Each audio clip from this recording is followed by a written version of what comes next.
বন্ধুরা, আজকে আমরা সংখ্যা দিয়ে কিছু সহজ অঙ্কন শিখব। যেমন 1 দিয়ে এখন আমরা আঁকবো একটা মোমবাতি। এখন আমরা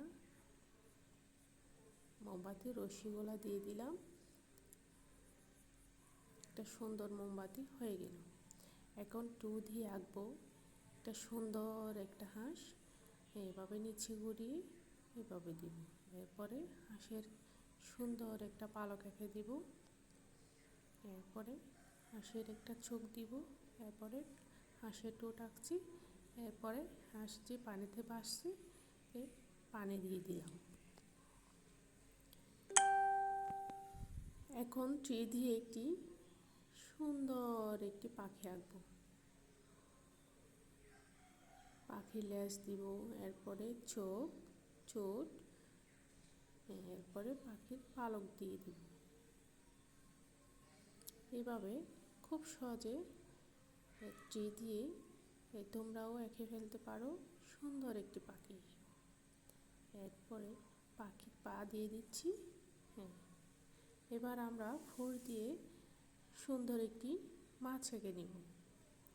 খুব সহজে এভাবে আমরা মাছ এঁকে নিতে পারি।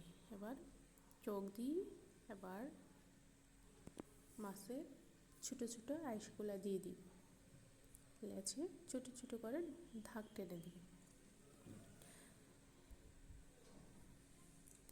এরপর দিব মাছের পাখনা।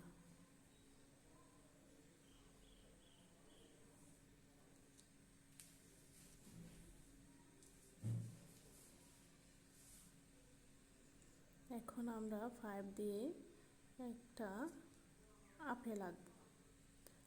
আপেল এঁকে আপেলের একটা পাতাও এঁকে দিব। হয়ে গেল সুন্দর একটি আপেল।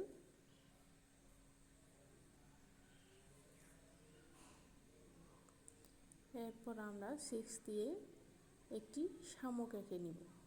এভাবে ঢেউয়ের মতো করে দিয়ে শামুকের চোখ দিব। এখানে ফুটিয়ে তোলা হয়েছে শামুকের হেঁটে যাওয়ার দৃশ্যটি। এরপর আমরা 7 দিয়ে একটা আইসক্রিম এঁকে নিব। আইসক্রিম খেতে কার না পছন্দ, সবাই ছোট বড় সবারই আইসক্রিম অনেক পছন্দ। এই 7 দিয়ে ছোট্ট সোনামণিরাও এভাবে আইসক্রিম এঁকে নিতে পারবে।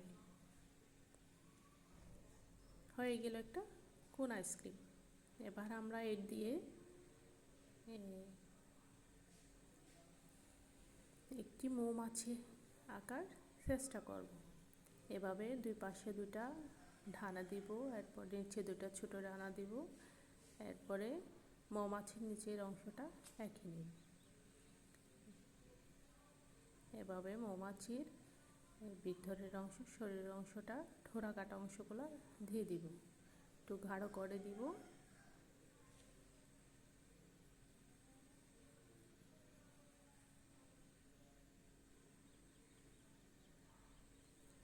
বন্ধুরা, তোমাদের যদি সহজ ড্রয়িংগুলো পছন্দ হয় তাহলে চ্যানেলটি সাবস্ক্রাইব করতে ভুলবে না।